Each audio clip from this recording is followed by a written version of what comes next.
Remember the passion you felt doing that particular thing you always loved to do when you were a kid? Whether it was to laugh or to love or to explore, to play or create. Those passions weren't just you being a kid. They were gifts of clarity. They're the desires of your heart authentically expressed. Hi, I'm Courtney Cole, and this is the Love Freq podcast where we remember who we really are and what we've come to this planet to create. It's here we make a choice. Love or fear. It's here we choose to vibrationally realign ourselves with the truth of our essence, love, 528 hertz, the love frequency, which therefore allows us to realign with conscious healing, authenticity, and creativity. Don't freak out. This is your true nature. Hey everybody, this is Brett Hughes with Another Best Day. Check out my friend Courtney Cole's podcast, The Love Freq, where she gives you a daily dose of inspiration to help you align with love and create something beautiful. What's up, you guys? We are diving in deep today with a very special story from a very special guy. I am so happy to introduce you to my friend Matt Dolson today. I know Matt because he just married one of my dear friends, Meredith Maisie. Well, I guess now Dolson. But they live in Nashville, and I was there doing some work, and I really got to hang out with Matt and Meredith, and I was congratulating them on their marriage, and then Matt told me his story. And I was literally jaw to the floor amazed, not only at his strength and his bravery and his faith, but his ability to heal from a very, very significant trauma. One night that literally just changed everything for him. And after hearing his story, I was like, hello, my name's Courtney Cole, and I'd like to formally invite you to be a guest on the Love Freq podcast because it's just truly that amazing. As you know, this podcast is all about using our healing as a catalyst for growth and realignment with our truest selves in order to live our most truthful, authentic, creative expression of who we truly are under all of that muck. And hearing Matt's story and how he kind of chose to overcome and connect with something deeper within himself and beyond himself when he had every single right to be angry and to be bitter. It just baffles me. So I feel like we have a lot to learn from him today. Like, what kind of life are we choosing to live and create? Are we choosing to live and create a life defined by our pain and our suffering, or defined by our joy and of our peace? Are we going to choose love or fear? So we have a lot to think about as we listen today. Matt is a senior consultant for the company Optum, and he's just an incredible leader and communicator. You'll see that here in a second. And his story will just 1000% change your life. So I know you guys are probably dying to hear it now. So I'm going to turn it over to Matt, but I must say first that we're having some technical difficulties. So there may be some in and outs in the audio. So please forgive me on that. But without further ado, hello, Matt. So happy to have you on today. Hello, Courtney. And what an introduction. Thank you for having me. I hope I live up to the hype. I feel like, oh boy, here we go. No, hey, you already do. You're amazing. And first of all, I just want to say, like, congratulations for marrying such a smoking hot bombshell of a woman, Meredith. I know if you say it too loud, she's going to figure it out that I'm out kicking my coverage. So let's just keep it under wraps forever. Oh my gosh, she's amazing. I love Meredith. Meredith and I go like way back. So I'm so happy that you guys found each other, and you guys are both amazing people. So I am honored that you're here, taking the time to do this, joining the Love Freq, and joining all of us crazy freaks on this podcast. And I'm just going to let you kind of start off by telling us a little bit about kind of where you're from and how your story all begins and how it all unfolds. So I'm giving you the mic. I'm taking the proverbial mic at this point. I'm really jealous of yours. Yeah, I'm so official, right? You're so official. So I'll give you a little bit of the background and context, the story before the story, if I may. So born and raised in Tampa, Florida. Don't hold it against me. I was never actually arrested, so I don't fit the bill of Florida man arrested. But I grew up in a blend of a divorced household. So parents split before I really had any recollection or memory. And so that was just my normal of mom on Monday, Tuesday, dad on Wednesday, Thursday, and I just rotated weekends. And it was about 9-10 years old that dad decided to move from the middle of the city in Tampa to about 45 minutes north to the country because the family business was landscaping and then tree farming. So I really grew up in this nice blend of like a city slicker and then a tree farmer. And Nice. yeah, it was awesome. I also was every girl's best friend, but never a boyfriend for most of my years. Meredith loves to dub him Fat Matt because he was. He had great ideas. I'm kidding. I was the one that dubbed him Fat Matt. But Fat Matt had great food ideas, but never really understood why you didn't have this connection with people of I was everyone's best friend, but never that ultimate confidant. And so between sophomore, junior year in high school, I was like, well, the only reason, because my personality is awesome, that someone's not dating me is because of this extra weight, the spare tire. So I decided to lose some weight. I ended up losing about 80 pounds in about 4 or 5 months, and then really got into natural bodybuilding. And so I tell this whole backstory because it also starts to describe just my general tenacity around things and just going for it, just being action oriented and saying, this is the new direction. But it was just always there. It wasn't necessarily something that I opted into. And so I'm now starting to recognize that was and always has been a gift. And so I started to go through this new way of life, but I was very happy-go-lucky. I was kind of a golden retriever of a person where I just was all in. If there was an organization, I was a part of it. If there was an opportunity to lead, I was leading. If I could be more engaged as a 18-year-old student in college, I don't think it was possible. I was a triple major, music, theater, business. I wanted to go off and perform for the world. I wanted to be in Blue Man Group and Stomp because I was percussionist for 12 years and then come back and run the family business. So I had this awesome plan. I've always been kind of a planner. You were driven from the very beginning. From the very beginning, Courtney, I had a plan. I knew what I was driving towards, and I was marching right at it. And so at the end, so this whole backstory brings us to then that first summer. I want us all to think back to that first summer between freshman and sophomore year, where you kind of finished this first year of freedom. You kind of got it under your belt. You hopefully didn't get the freshman 15, and you're feeling on top of the world, right? You're feeling like you're on your way. You're going. You have this sense of direction, this newfound freedom of being a true adult, of living on your own, of getting in this habit and routine of making decisions for yourself, being self-sufficient in all ways. May 17th, 2008. That's the feeling I want us to have right now. May 17th, 2008. I had 5 friends up to my dad's tree farm. So the tree farm is about 150 acres. And we spent the entire day, 6-7 hours, cleaning up tree lines, basically grandfather oak trees, logs, brush, branches, everything that we can find.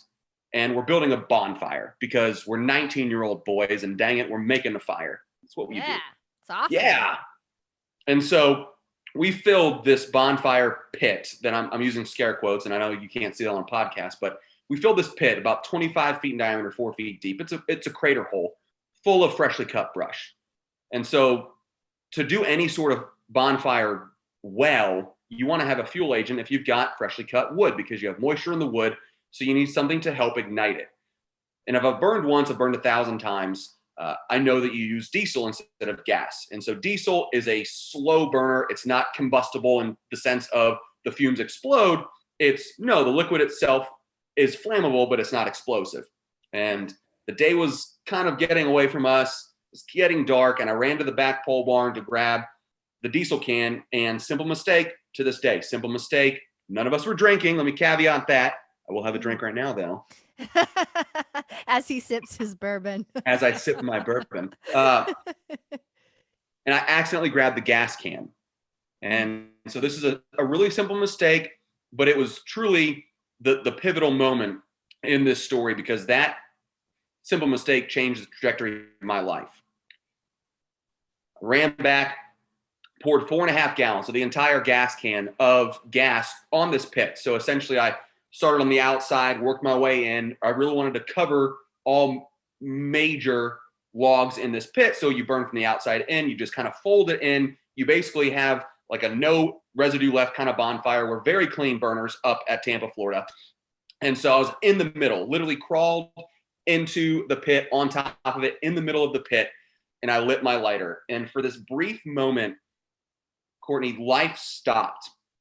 And there was just this pause that was eerie, and it was this immediate expansion of essentially flames, that I was now going to be a part of this fire. Because 4.5 gallons of gas, I had an engineering friend in undergrad, and I don't know if this stacks up or not, but he equated out to sticks of dynamite, and it was 35, 40 or so sticks of dynamite of explosive power in regards to how much gas I used, the fact that the fumes settled down into the pit and essentially were just waiting to be ignited. And so I lit that lighter, and the flames started to encompass and surround me. The blast itself hit me in the chest. I was immediately on fire, action movie style, except I didn't get to walk away with the girl, blasted out of the pit, on fire, stop, drop, and roll. It works. It works. My friends reacted immediately, 2 of which actually still live in Nashville to this day, coming to the wedding. Were in Boy Scouts with me, were in our show band in high school with me, were there that fateful day.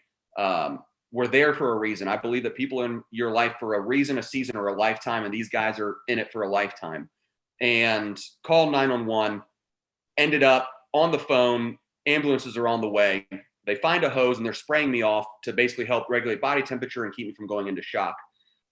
And I still remember to this day being on the ground, on my chest, arms are kind of up. They're spraying me. My dad finally is there. He had just had wrist surgery done, which is why he wasn't actually at the bonfire. We'll unpack this a little bit later, but there was a lot of self-imposed guilt on him of the what if I was there? What if I had started the fire? What if I was actually the one to take the blast instead of him? All these different things. And I remember him being, for really one of the first times in my life, emotionally unstable and unable to communicate what he was feeling, because he was so up in arms and so out of control. He didn't know what to do at first. And that panic obviously led me to panic. And he finally really quickly flipped the switch and he was on. Just like that, Arthur Dolson was on. And he said, Matt, you're going to be okay. Period. You're going to be okay. Listen to my voice. You're going to be okay. The ambulance is on the way. You're okay. And I remember just apologizing. That's all I could bring myself to do, was just apologizing, crying. I'm so sorry. I'm so sorry. I had no idea. I don't know what happened. I'm so sorry. Are you going in and out of consciousness at this point, or are you? Unfortunately not. It would have been a lot better for my mental health if I was going in and out at this point, but I still have full recollection of all of these moments, all the way leading up until the ambulance got to the farm itself. And as my dad is there above me and they're spraying me with the hose, my skin is just bubbling and peeling off of my body. My face is getting tighter and tighter. And so I see what's happening on my arms, where the skin is just literally flowing off in the water, and I feel the same effect on my face. And so now I go from being full of just sadness and being so sorry for the present moment to now being terrified. And my only question to my dad as a 19-year-old kid is, oh my God, what's happening? Am I going to be a monster? Like, am I going to be a monster to people? What is happening to me? And Dad deflected that. And ultimately the ambulance shows up. Stand up, I'm put on the stretcher essentially, and they're prepping me to be aired back to the hospital. And I begin to go into shock at that point. And I remember basically trying to make a joke because, again, golden retriever over here, happy-go-lucky. Like, I'm trying to make light even in this moment and situation. And I'm like, I guess I'm just like really cold, huh, guys? And they're like, no, man, you're going into shock. We'll help you with that. And hit me with something. And that's the last memory that I have. But 19 days in a medically induced coma while they did all my skin graft surgeries. Now, for the layperson, like I very much was, I had no idea what that meant. Essentially, 50 or so percent of my body was 3rd-degree burns. So had really one of those like cool homemade workout shirts on where you cut the sleeves off. So mid-pec to fingertips, knees to ankles, and then neck, face, head, everything that did not have clothing, 3rd-degree burns. And so all that had to essentially be scrubbed off and essentially now raw. And so they took my own skin, skinned me, and used that as donor sites to then place down, staple on, and hopefully have my own skin then take. So our skin is the largest organ of our body. It's resilient. It regulates body temperature, holds in all fluids. And essentially rapid skin rejuvenation or growth is best served when it's your own. So they didn't want to take donor sites from somebody else or pig skin. They wanted to try and use as much of my own skin as possible. So my thighs, stomach, back, and butt are all donor sites. So at the end of this, 90% or so of my body was really pissed off, really angry, and was at that point starting to fight for my life. So 19 days in, they've completed all the surgeries, and they bring me out of this medically induced coma. And a fun fact about our bodies is that after about 96 hours, 4 days, it begins to go into atrophy, which basically means, oh, you're going to stop functioning. Like you're going to stop being able to have dexterity. You're going to stop being able to move around. Range of motion is gone. Muscles begin to go away. And so your body begins to go into basically a natural paralysis, we'll call it, which you can work out of. You can go through therapy and regain it. But dang, it sucks. The first memory I have is actually my parents standing over me consoling. Mother, father, both of whom, remember back in the day, divorced each other, didn't like each other for the first 17 or so years of my memory recollection, are standing over me, consoling each other. And so now I'm waking up, I'm in the hospital, tubes connected to me. I can't move anything because body atrophied. And now I have, for the first moment in my life, the thing that I prayed for, the thing that I wanted every birthday, the thing that like you just wish and you hope. Like, oh, you see Parent Trap and, oh man, it could happen. Like it could happen, right? No, it's not going to happen. Okay. And so I finally get it. But it's at what cost and what expense. And so my mind goes to what have I done? What has now actually occurred to finally bring about the thing that I prayed for and wanted most as an endearing child. And so from that moment, my life was not necessarily my own to live because I was told what it would take to get back to normal. I was told you're going to now be in 8+ hours of therapy from physical, occupational, and speech a day. You're going to be doing stretches to the point of tears, and stretching not to the sense of like, ooh, intense yoga or Pilates, but literally just opening your hands or literally just taking your arms and extending all the way to where your arm is just straight out. Those are the kinds of stretches that I was having to do to the point of crying, cussing, just to be able to now this day raise my arms up, be able to do this. They basically allowed me to understand long-term that if I did not put in the time and the effort and pain in the first 2 to 3 months, that the effects of that would allow scar bands to develop, range of motion to be depleted, and essentially once you lose it, it's gone. And so other contextual details to add. I was one of 6 rooms in the burn ICU at Tampa General Hospital in May. I was the only room that May that did not go into an expiration status, which means that the patient passed away. So not only am I fighting for my life, but my parents, my closest family and friends are all seeing and experiencing death around me. No one is telling me this. I don't know this until the aftermath. But that's also on their hearts and their minds. So what did I do? I started to do therapy. I started to have to learn how to walk. and to hold a utensil again and to shave again. While still in the ICU, most of my days were literally just spent being stretched and crying, and then walking 25 yards, because that's all I literally could do, assisted, not even unassisted, assisted, to then be showered by somebody else, which was excruciating, even with morphine. Now, here's a great little tidbit. If you're in the ICU, any sort of room there, you have morphine. As soon as you transfer to inpatient, you don't have morphine. They did not give me this wise little nugget of advice, because morphine at the time was about the only reprieve that I had. And at the time, the only thing that I could do was painfully press a morphine button to then kind of just wash over and get 2 or so hours of reprieve. The good news, though, there is light at the end of this tunnel, is that I started to rapidly recover. So leading into this, I was about a month out, May 17th. I was a month out from my first natural bodybuilding competition. So I was in the best shape of my life.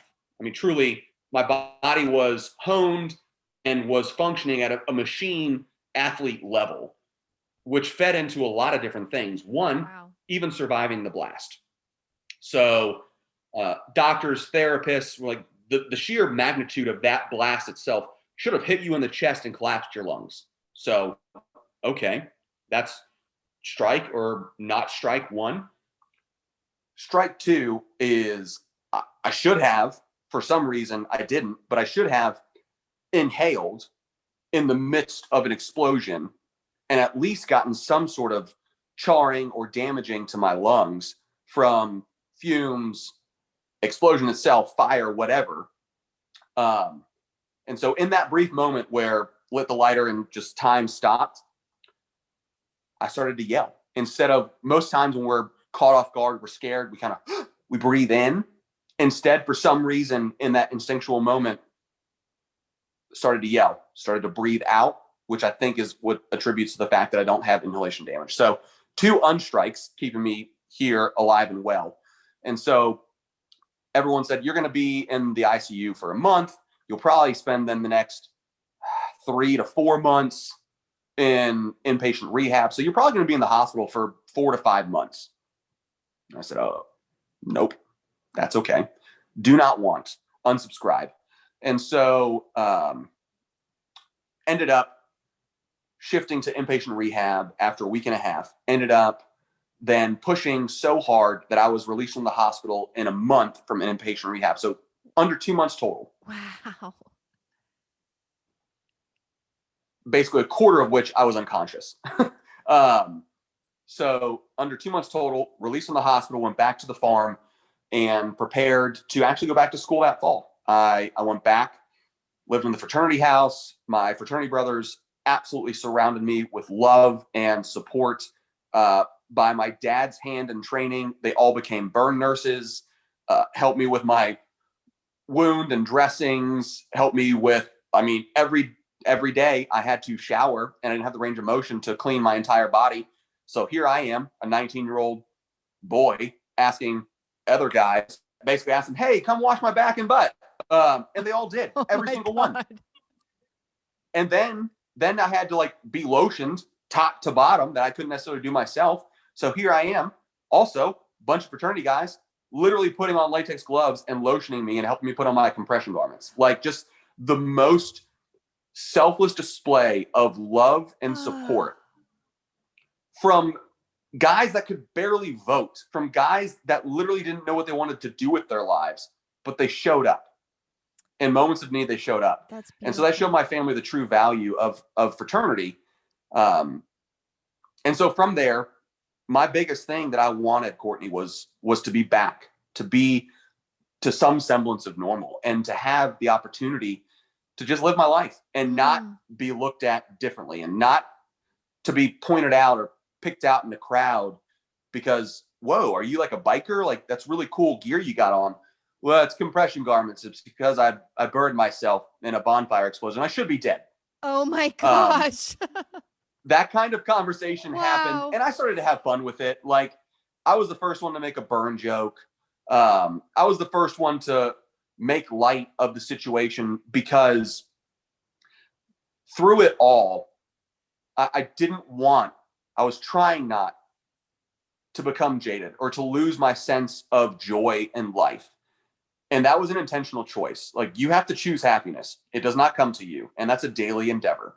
And so I got really good, though, at doing this kind of dual life living. And I say that in this manner of, on the outside, girl, I was back. Like, I was out speaking to people. I was telling them my story. I was doing my best to be like, well, and we're here and we have a second chance at life. And whether or not it's a second, first, third, if we have a chance at life, like, you got to live it. You got to be excited and happy. You just got to, I'm here. Yeah, I'm not dead. So I'm good. And people were like, oh my God, you're such an inspiration. And thank you so much for just being yourself. And I took that to heart and I appreciated the recognition. And I got almost too good at the sense of lying to myself that this external matte version, which was a falsity, almost drove away the authentic version of me, because the authentic version of me was dying. He was deprived of life, of intentionality. He was deprived of real conversation and of really being seen, because I was depressed. I was angry. I was bitter. I was in a place of why me? I didn't need this recalibration. I didn't need a check on reality.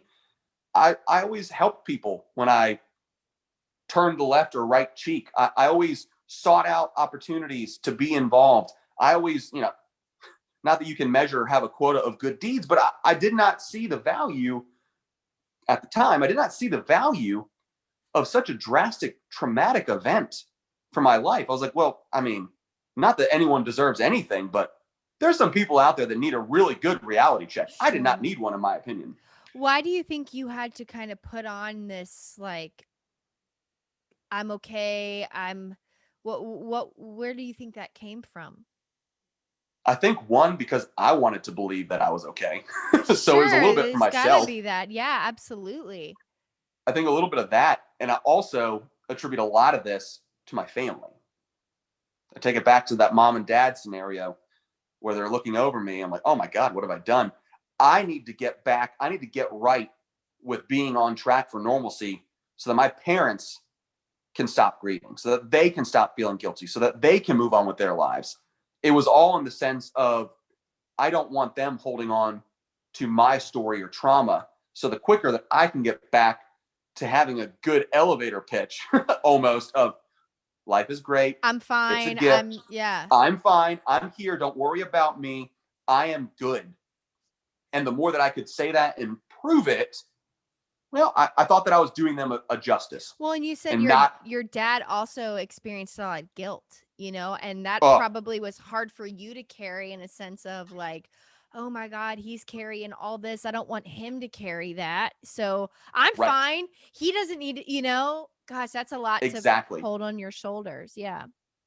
Exactly. And so the only way that I knew at that time to get them both out of that headspace and to try and relieve dad's guilt, live this dual life.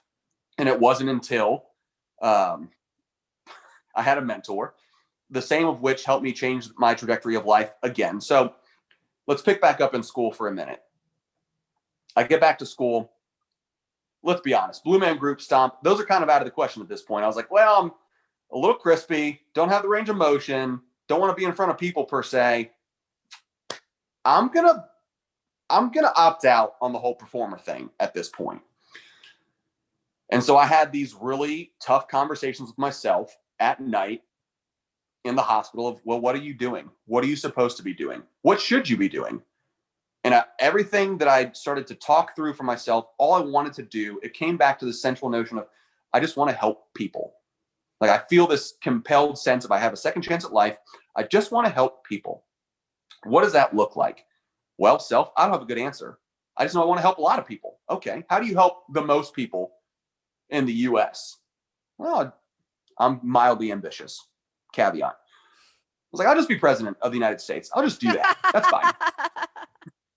I'd vote for you, especially now. Thank you. Thank you. And so I was like, yeah, I'll just do that. So let's work backwards, right? I'm a planner, president, got to be in politics, probably need to have some sort of law, judge, okay, lawyer, law school, political science. Boom, new undergrad major is political science. I'm going to march towards that, go to law school, dominate, become president. New plan. Here we go. I like it. I got through sophomore and then most of junior year until I came to grips with reality that, oh my God, I am not meant to be a lawyer. And oh my God, I am hating all of these classes. Hell. And so I had this mentor, and her name is Jen Mazzora. Sorry, Jen Espinola. Jen Mazzora is another mentor of mine. Jen's all throughout my life. Jen Espinola at University of South Florida. She said, Matt, why don't you take one of my classes? I was like, Jen, you teach leadership. I'm good. I'm trying to get out of school still in 4 years. I don't need to waste credit hours. I'm a leader in our community. I'm president of this, president of Greek life, vice president of my fraternity, blah, blah, blah. She's like, Matt, you just listed a lot of roles as a leader, which is a role-based title. I said my class is leadership and the exploration of that. I was like, okay, you just said the same word twice. She's like, no, leadership is exploration of skills and development of self and others. How do you communicate? How do you motivate? How do you drive people to ownership? These are true notions of leadership, something that our country still desperately needs, by the way. Mm-hmm. So leadership is something that can and should be developed in ourselves first and then others. Yeah. And I was like, oh my God, Jen, you just blew my mind. Yeah. When's your class? Showed up to her class, fell in love after the first one, opted in for 3 more that semester, ended up taking so many classes in leadership that I could have had a major by the time I graduated in a year and a half after that. They didn't have one, so they threw me a minor. But I found my new trajectory. I found my calling of this is what I'm supposed to be doing. I need to be involved in this world of leadership, or how do I do that? Just like, well, there's master's programs that focus on leadership. There's consulting that leads into leadership. Go and do. I was like, all right, here we go. And so I applied for Vanderbilt grad school. They let me in. That's on them. And I never really looked back. And so when I came to grad school, I was still living in this duality of life, still in this sense of internal Matt, still kind of depressed, still hadn't embraced his story, still had not fully said, these are your scars, own them, live with them, not in spite of them. Another mentor conversation. Mentor said, Matt, just how you approach people, your personality really reminds me of this author, Bob. I was like, Bob who? Bob Goff. I was like, never heard of him. Must be really good. She said, no, Bob Goff, he has a new book out, Love Does. Great book, by the way. Great book. Oh, if you've not read Love Does, go do it now. Homework. Yeah. Do it. Shameless plug for Bob. And so I read this book, and within the first chapter, I am sobbing, uncontrollable, baby-like sobbing, because the way that he was just fully congruent and aligned internally to externally, and just fully was able to act out of love intentionally, to choose to act out of love. I was like, well, this is it. Why can't I do this? And I started to really peel back and ask the 5 whys. Thank you, Simon Sinek, of, well, why aren't you doing this? Why aren't you embracing it? Why aren't you owning your story? Why aren't you saying to the world, this is who I am. This is what I've been through. And I'm proud of that. What have you been through? I want to know that too, because guess what? We all have scars. We all have stories. And to not accept that truth is to not allow people power and ownership of their own lives. Wow. Oh my God. You are just preaching right now. I feel like we all just need to like sit for a second. Whoa. Because it just seems like you can look at burning in a fire almost as like some sort of gift in a way. Courtney, there have been many times. I mean, we've all played that game of, oh, well, if you could change one thing about yourself, or you change one experience from your life, what would it be? Or what would you do? And I would not change the pain, the journey, the struggle, the rebirth, the phoenix-like rising that I had to go through, because I truly had a trial by fire moment. Many of us have trial by fire moments where we come under siege, where we are not prepared, because most of the time we're never ready for that aha moment in life. We're never ready to drastically change our mindset or our direction because it's uncomfortable. Mm-hmm. We don't want to do that, but it's going to happen regardless. And so what I had to start to understand is the things that I had control over and the things that I didn't have control over. Really simple framework and mindset. Something just happened. Do I have control over this? Well, no. Do I have control over how I react? Yes. Do I have control over what I do next? Yes. Do I have control of how others receive me? No. Do I have control over how I want to be viewed by them? Also, no. Do I have control, ultimately, though, of how I respond and how I show up and how I own my story? Yes. Caveat, if I'm vulnerable and I'm real. And that's the thing that we kind of miss. I was just about to ask. I was about to say, you mentioned the rebirth and the rising. How do you read the books and you get the knowledge from, you read, Love Does, Bob Goff, and you get this. How do you take the information and apply it? And that's what you're getting at, is like the vulnerability. You have to show up and be vulnerable with yourself, and that acceptance. They talk about often like the 5 stages of grief and healing from trauma. Yeah. Those are what? Denial, anger, bargaining, depression, and acceptance. Mm-hmm. Right. And the acceptance is the acceptance of the self-awareness and that vulnerability, right?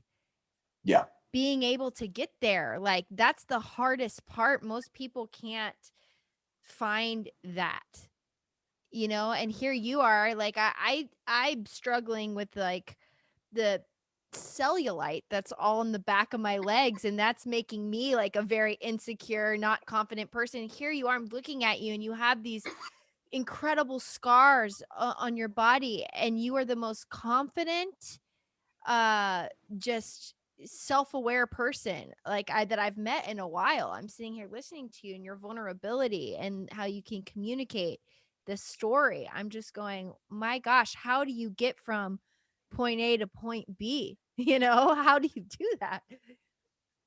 It's practice, honestly. Like it was not immediate that I was able to articulate my story and have it resonate, or that I was able to be vulnerable and to be accepted. And that was some of the hardest moments throughout the recovery journey, is when you are vulnerable and you're still shut down. You're like, oh, well, there goes that. I'm not going to do that ever again, because that sucked. Rejection. Yeah. It's a horrible feeling. Rejection. It's so hard. But the thing about vulnerability is just the truest display of strength, of hope, and of love. Because if you can be vulnerable with yourself and then vulnerable with others, that tells me you love yourself enough to want to share it with other people. And that is contagious. When you love yourself enough to want to share yourself with others, that creates a ripple effect. And now all of a sudden, you have people that legitimately just want to have a conversation with you because they've come up to someone else and said, oh my God, have you heard Matt's story? Oh my God. I left and I literally am energized. He's now my life coach. By the way, I do that on occasion. It's true, but it's though. Because it's you just have opportunity. With real connection, we get back to our almost anthropological necessity of community, right? We're not meant to be alone. No. We're not meant to go through challenges or struggles alone. We all we all have been a martyr, and we all love a good martyr, right? We all know someone that's like their role in our friend group of like, there's the martyr. That guy. God. Because that's how we trying to find value in connection of, if I forego for you, well, now we're connected, and now you actually kind of owe me something. And so it was almost a little selfish to be a martyr. Sure. Yeah, that's an interesting point. Yeah.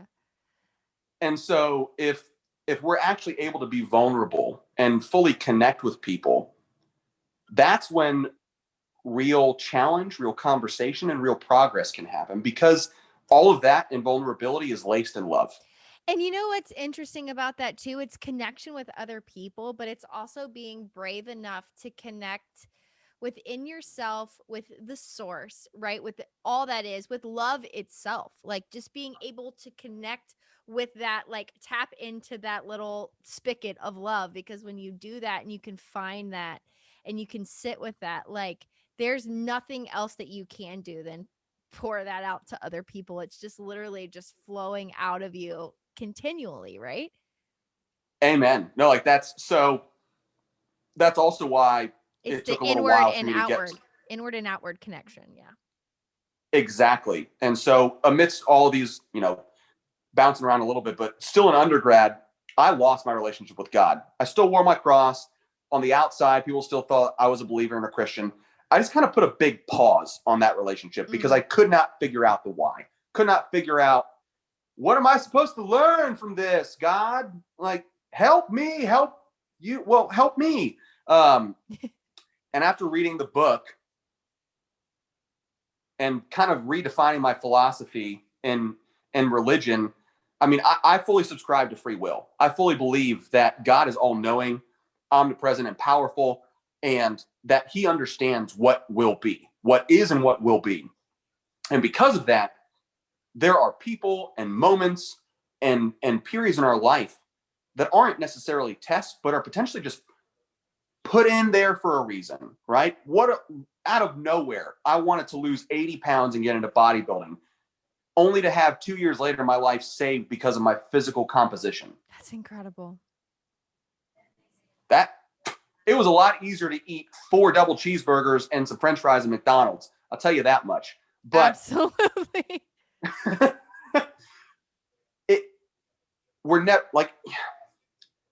It's hard to understand that why, because we're always looking for an answer from someone else instead of looking for an answer from ourselves. Yeah. And to say, hey, what is my answer?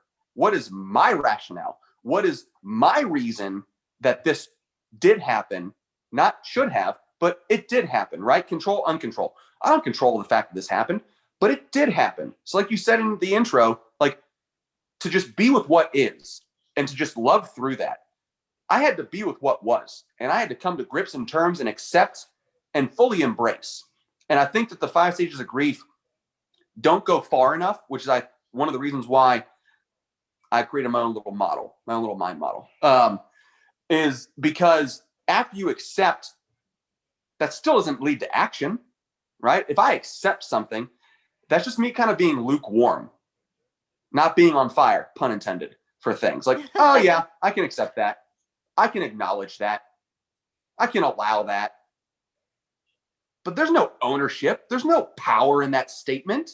No. You're not embracing it.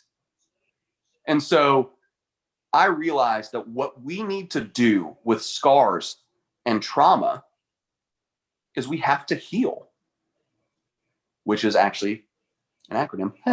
We have to heal. We have to first and foremost be humble, because as bad as we might have it, as challenge filled as our lives are, as difficult as the day might be, somebody definitely has it worse. We've got to stay humble. We have to be able to recognize and live outside of ourselves to say, man, okay, this moment sucked. I'm frustrated by that. And it's okay that it happened. What can I do about it now? If we're humble, that can lead to objective acceptance. If we're humble, that can lead to continued connection. If we're humble, it can lead to love. Are we excited? So if we're humble, we can then start to get to some other fun, juicy parts here. Are we excited about things? Like, are we waking up on fire and passionate? Are we tapped into that? Do you know what you want to be doing? Do you know what you should be doing? Right now, I'm a consultant because I love being on the outside of organizations and I love helping them change, which is a very loose word to say things happen. You have to go from what you're currently doing to a new way of doing something, whether it's with behavior, it's a process, a new technology, whatever it is. I'm really good at change personally. And so I found a career that actually allows me to go and help organizations and people change. That is my daily life. Mm-hmm. I'm tapped into that. I also know that I'm meant to be part of nonprofit organizations and to help organizations move their agenda forward and to be an advocate for those that don't have a voice. These are all And I'm things tapped that into excite you. All things that excite me, all things that lead me back to when I wake up, I'm like, okay, This is my I might not why. be ready for 8 hours of meetings. That kind of sucks, but I'm talking to Courtney tonight. I'm talking to Courtney about real things, and that excites me. Can we recognize something and be excited in a day? Mm-hmm. Are we alive? Which is not the same as being excited, because being excited is recognition of passion and acting on passion. Are we alive is the notion of presentness. Are we able to be unplugged? Are we able to be real? Are we able to be with someone, something, and just be alive?